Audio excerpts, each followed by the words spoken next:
जय भीम सर्वांना. 69व्या धम्मचक्र प्रवर्तन दिनाच्या सर्वांना शुभेच्छा. ही दीक्षाभूमी बघा. आज आम्ही इथे दीक्षाभूमीवर आलो आहोत. 69व्या धम्मचक्र प्रवर्तन दिनाची तयारी चालू आहे. लोक खूप उत्साहामध्ये दिसत आहेत. धम्मचक्र प्रवर्तन दिनाच्या दिवशी या ठिकाणी धम्मदीक्षेचा कार्यक्रम होणार आहे.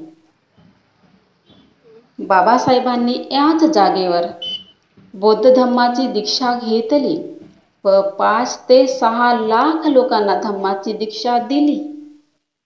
आणि हा बोधिवृक्ष बघा, किती छान दिसत आहे ना इथे. आता आपण स्तूपाच्या आत जात आहोत. या ठिकाणी बाबासाहेबांच्या ऐतिहासिक फोटो आहेत.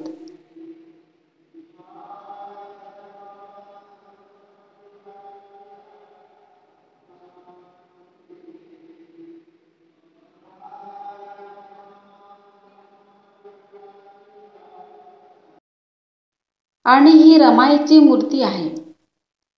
रमाई बाबासाहेबांना म्हणायची, साहेब, मला एकदा तरी पंढरपूरला न्या. तेव्हा बाबासाहेब रमाईला म्हणायचे, रामू, ज्या देवाला मनुष्याचा स्पर्श चालत नाही तो देव काय कामाचा. रामू, मी तुझ्यासाठी दुसरा पंढरपूर तयार करीन. आणि हेच ते दुसरे पंढरपूर.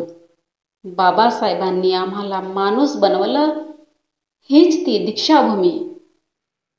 बुद्धाचा धम्म देऊन आम्हाला शील मार्गानं कसं चालावं व कसं बोलावं हे बाबासाहेबांनी आम्हाला शिकवलं.